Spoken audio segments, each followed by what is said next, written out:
In this video, you're about to hear the most secret, dramatic, and life-saving story from World War II that you've probably never heard before. A young American pilot flying into combat against Japanese Zeros. A desperate mechanic breaking every rule in the book, and a 6-inch piece of piano wire that would change the course of aerial warfare in the Pacific. This is not just a story about machines. This is a story about courage, ingenuity, and one man's willingness to risk everything to save lives. Get ready, because what you're about to learn will change how you think about heroes, regulations, and what it really takes to win a war. August 17th, 1943. Dobodura Airfield, New Guinea. Technical Sergeant James Walker crouched under the left wing of a P-38 Lightning, watching Major Richard Bong prepare for a mission he might not survive. Bong was already one of the best pilots in the Pacific theater. At 23 years old, he had 8 confirmed kills. But that morning, he was about to fly, straight into 18 Japanese Mitsubishi A6M00 fighters. Walker had been maintaining P-38 seconds for 8 months. He knew the aircraft inside and out. Twin-engine fighter, twin-boom design, fast in a straight line, an absolute beast at high altitude. But the P-38 had one fatal problem that was killing American pilots every single day. It couldn't turn with a Zero.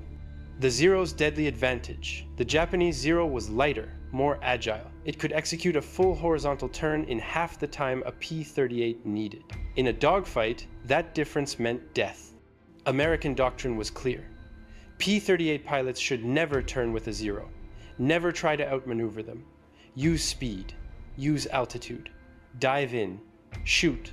Climb out. Hit and run. Don't get caught in a turning fight. Major Bong had tried that doctrine 7 times. It hadn't always worked. The Zeros were too smart. They baited American pilots into turns, cut inside their turning radius, got on their tail, shot them down. The 5th Air Force had lost 37. 38 seconds in the past 6 weeks. Most were shot down after being caught in turning engagements they couldn't escape. Walker had watched too many pilots die. Good men, kids, really. They climbed into their P-38 seconds with confidence and came back in boxes, or didn't come back at all. The training manual said it was pilot error. The instructors said these pilots weren't following doctrine. But Walker knew better. The problem wasn't the pilots, it was the control cables. The P-38's aileron control cables ran through the twin booms to the tail section, then forward through pulleys to the wing control surfaces. The cable system had slack, not much, maybe 3/8 of an inch at full deflection. But that tiny bit of slack created a delay between stick movement and aileron response. At high speeds, it didn't matter. But at low speeds during hard turning maneuvers, that fraction of a second delay was the difference between rolling inside a Zero's turn and getting shot down. The engineer said no. Walker had mentioned this to the engineering officer 2 months ago. The officer said the cable tension was within specifications. Factory tolerances allowed for that slack. Changing it would void the aircraft warranty. Besides, no field mechanic had authorization to modify flight control systems. That required engineering approval from Lockheed, and Lockheed was 7,000 miles away in California. The pilots who died. The first pilot Walker lost to a Zero was Lieutenant Charles McDonald, July 9th, 1943. McDonald had been in theater for 3 weeks. Walker had worked on his aircraft every morning. They talked about home. McDonald was from Arkansas. Walker was from Texas. McDonald took off at 0615 on a fighter sweep. He came back 2 hours later with 3 bullet holes in his left boom and a story about a Zero that had gotten inside his turn. McDonald said he tried to roll out and dive away like the manual said, but the airplane felt slow to respond, like there was a delay between when he moved the stick and when the aircraft actually rolled. The Zero almost got him. Only thing that saved him was his wingman shooting the Zero off his tail. Walker looked at the bullet holes. They were in a tight group. Perfect deflection shooting. The Zero pilot had led McDonald perfectly, had anticipated exactly where McDonald's airplane would be. That shouldn't have been possible if McDonald had rolled hard and dove immediately, unless the airplane had delayed just long enough for the Zero to get the lead right. 3 weeks later, Walker heard MacDonald had been killed flying a different P-38 over Rabaul. Same story, caught in a turning fight, couldn't roll out fast enough. The second pilot was Major Thomas Maguire. Maguire was a flight leader, experienced, 11 kills. He knew the P-38 inside and out, knew its limitations, flew smart.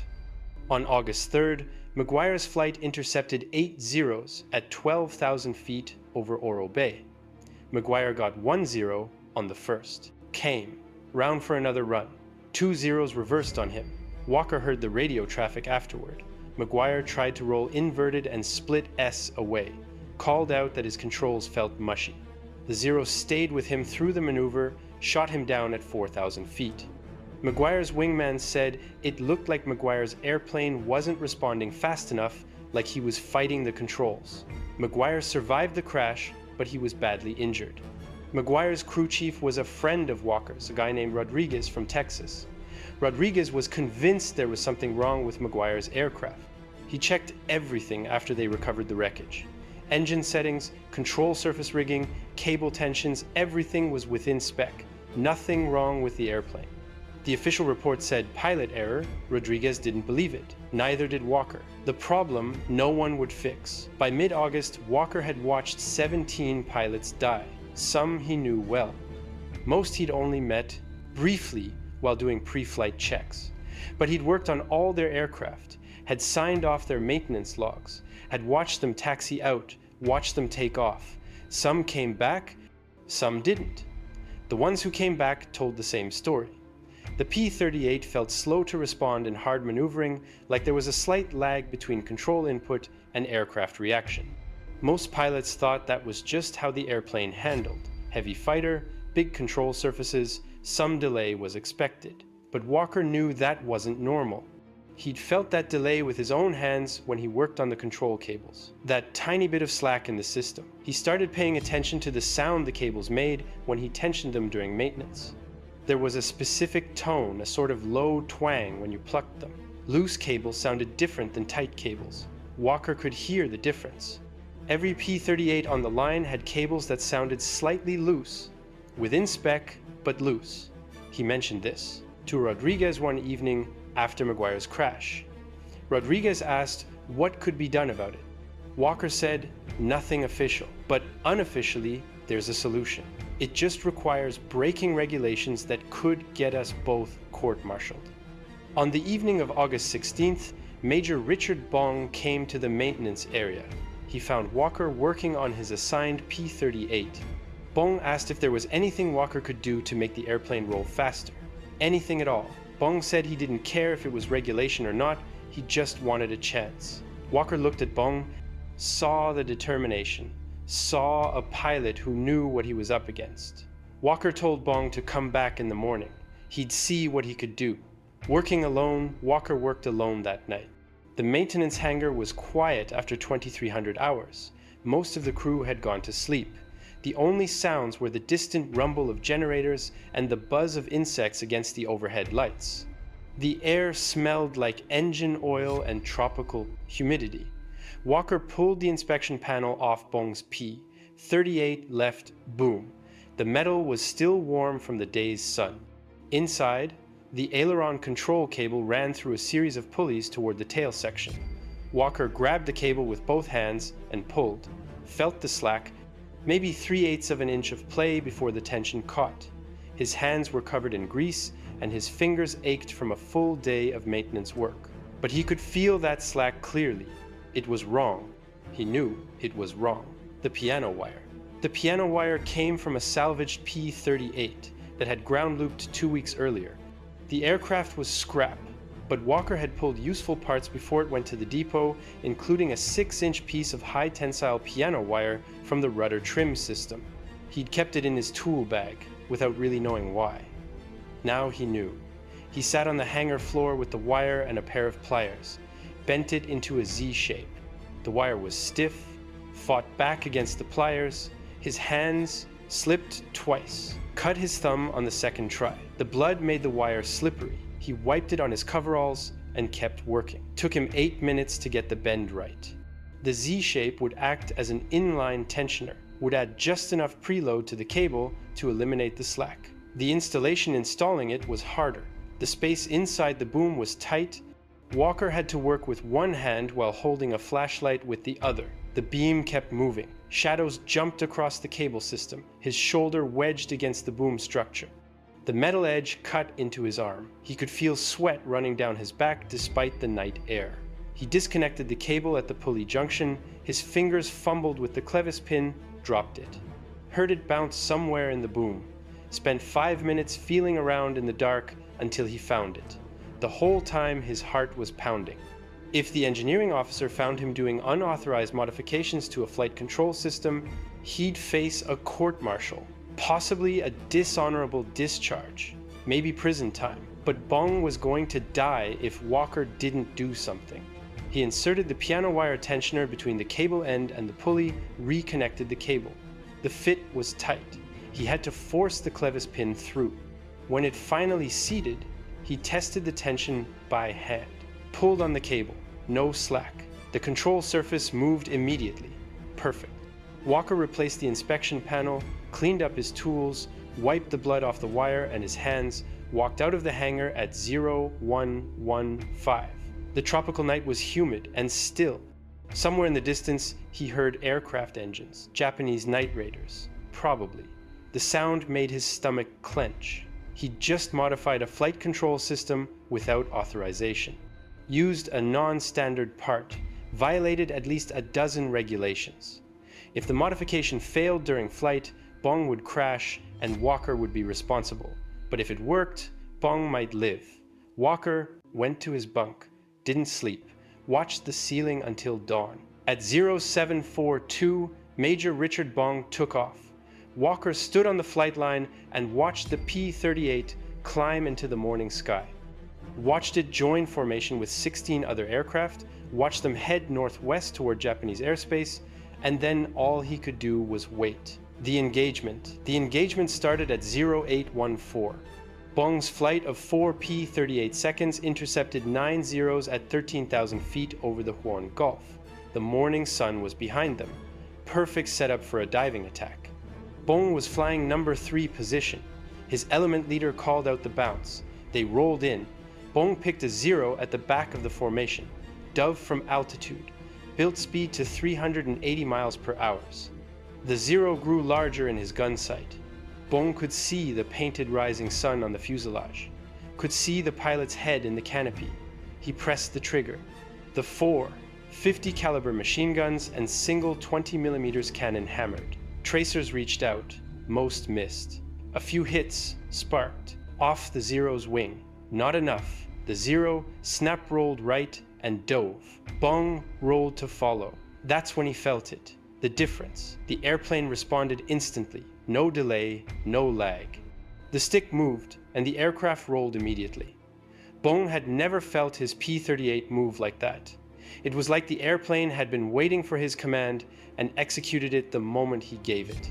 He rolled 90 degrees in what felt like half the normal time, got his nose down, the 0 was right there in his sight picture. He fired again, 3-second burst. The rounds walked up the 0's fuselage from tail to cockpit. The 0's engine exploded. Pieces flew off. The aircraft rolled inverted and fell toward the jungle below, trailing black smoke. Bong's 9th kill. But there was no time to celebrate. His wingman called out 0's, diving from above. Bong looked up, saw 3 of them coming down in a shallow dive, coming fast.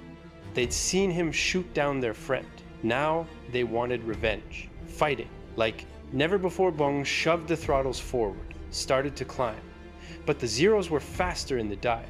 They'd be on him in seconds. His only option was to reverse and fight. Every instinct screamed at him to keep climbing, keep running. That was the doctrine. But doctrine meant dying today. He rolled hard left, pulled. The P-38 snapped around like nothing he'd ever experienced. The nose came through the horizon. He saw the lead 0. It was turning to follow him, but hadn't expected Bong to reverse that fast. The 0 was in a bad position, exposed. Bong pulled lead, fired. Hit the 0 in the left wing root. The wing folded. The 0 tumbled. 2 kills in 30 seconds. The other two Zeros tried to scissor with him, alternating turns to force an overshoot. Bong stayed with them. Every time they reversed direction, his P-38 snapped into the turn instantly. No delay. No fighting the controls. The airplane did exactly what he wanted the moment he wanted it. It was like flying a different aircraft, like someone had removed invisible weights from the control system. One Zero made a mistake. Reversed too hard, bled too much speed. Bong got inside his turn. Close range, maybe 200 feet. He fired. Couldn't miss. The Zero came apart. Pieces of aircraft fell past Bong's canopy. 3 kills. The 4th Zero ran. Bong didn't chase. He was low on fuel and ammunition. He climbed back to altitude, reformed with what was left of his flight. They headed home. The entire engagement lasted 7 minutes. The return. When Bong landed at Dobodura at 0903, Walker was waiting on the flight line. Bong shut down the engines, climbed out of the cockpit. His hands were shaking. His flight suit was soaked with sweat. He walked straight to Walker. Bong said 2 words. It worked. What neither of them realized was that 6 other pilots had watched Bong's engagement from altitude. Captain Frank Mitchell saw the entire fight from 15,000 feet.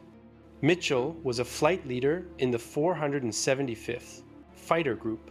He'd been watching Bong's element engage the Zeros below when he noticed something unusual. Bong's P-38 was rolling faster than any Lightning Mitchell had ever seen. The aircraft snapped through maneuvers like it weighed half what it should. Mitchell knew every pilot in the theater, knew their skill levels. Bong was good, exceptional, even but not that good. Something was different about his airplane. After landing, Mitchell found Bong in the debriefing room. Bong was still amped up on adrenaline, hands shaking as he filled out the combat report. 3 confirmed kills. Mitchell asked him what was different. Bong said he didn't know. His airplane just responded better today, faster. Mitchell asked if maintenance had done anything to the aircraft. Bong said he should talk to Technical Sergeant Walker. The secret spreads Mitchell found Walker in the maintenance area 2 hours later. Walker was working on a different P-38. His hands were black with grease. His coveralls were stained with hydraulic fluid. Mitchell asked him directly, "What did you do to Bong's airplane?" Walker looked at him for a long moment, then told him, "The piano wire tensioner, the cable modification, the unauthorized change to the flight control system." Mitchell listened without interrupting. When Walker finished, Mitchell asked if he could do the same modification to Mitchell's aircraft. Walker said yes, but Mitchell had to understand the risks. The modification wasn't approved, wasn't tested. If something went wrong, both of them would face charges. Mitchell said he didn't care. He'd lost 4 pilots in his flight in the past month, all caught in turning fights. They couldn't escape. If there was something that could help them survive, he wanted it. Regulations could wait. That evening, Walker modified Mitchell's P-38. Same piano wire tensioner, same installation method. Mitchell flew it the next morning, came back, raving about the improvement. "The airplane rolled like a fighter instead of a truck," he told his wingman. The wingman told Walker he wanted the modification too. Spreading mechanic to mechanic. By August 20th, Walker had modified 9 aircraft. Word spread through the squadron. Pilots started asking their crew chiefs if they'd heard about the cable modification. Some crew chiefs refused, said it was against regulations, others were willing to try. Walker showed them how. Cut the piano wire, bend it into a Z shape, install it as an inline tensioner. Takes 8 minutes, changes everything. The modification spread pilot to pilot and mechanic to mechanic. No official documentation, no engineering approval. Just whispered conversations in the ready room and maintenance area. Bong shot down 2 more Zeros on August 22nd using the modified controls. Mitchell got 3 on August 25th. Other pilots started coming back from missions with kills. The statistics were impossible to ignore. The kill ratio changes. In July, American pilots in the Pericos, Southwest Pacific lost 2 P-38 seconds for every Zero destroyed. In August, it was 1.3 to 1. By September, it was nearly even. Something had changed. But officially, nobody knew what. The modification never became official during the war. The Army Air Force Engineering Command learned about it in October 1943 when a maintenance inspector at Dobodura noticed inconsistent cable tension readings. He traced the discrepancies to the piano wire tensioners, wrote a report, sent it up the chain of command. The report sat on desks for 3 weeks while officers debated what to do.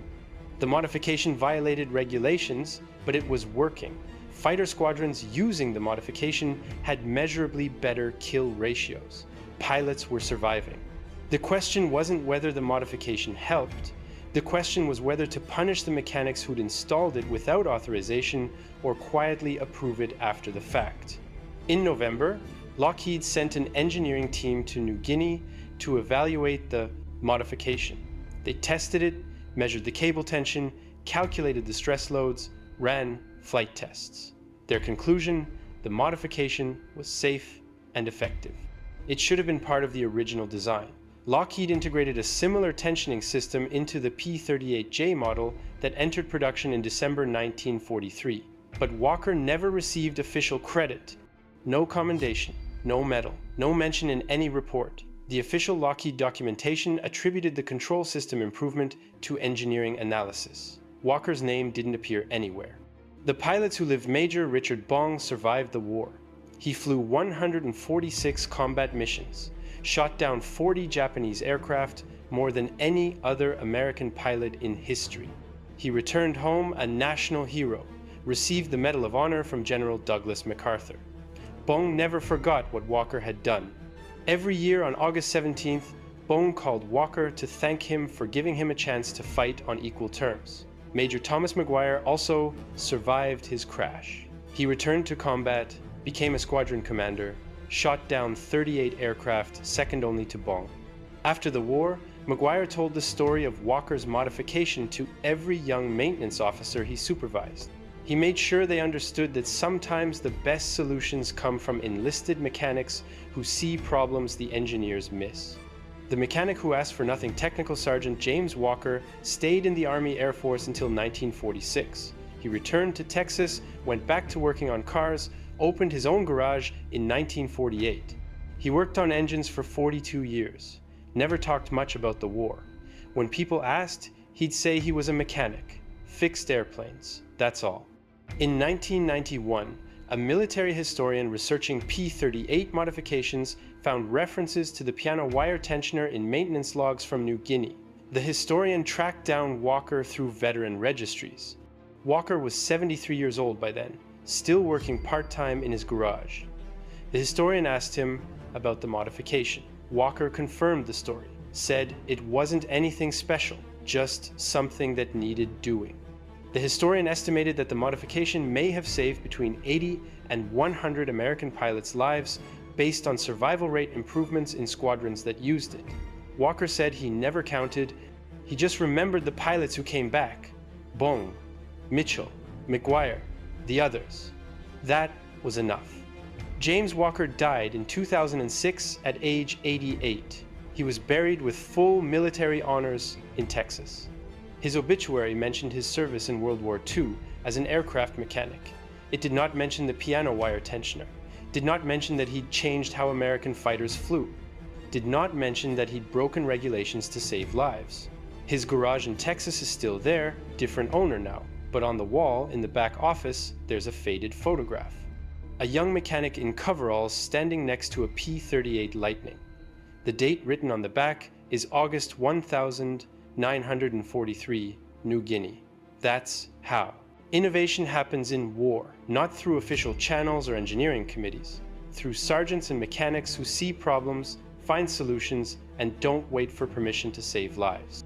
Sometimes the difference between life and death is a 6-inch piece of piano wire. Sometimes the hero is a man whose name never appeared in any report. Sometimes courage means breaking the rules when the rules are getting people killed. This is the story we must never forget. We want to hear from you. Did you know about this modification before watching this video? Do you think Walker should have received a medal? Have you heard similar stories of unrecognized heroes from World War II? Do you have family members who served as mechanics or pilots in the war? If you believe these stories deserve to be remembered, subscribe to Voices from WWII. We tell the human stories behind history's greatest battles. Like this video if you think James Walker was a true hero. Comment below and tell us where you're watching from Texas to Australia, Our community keeps these memories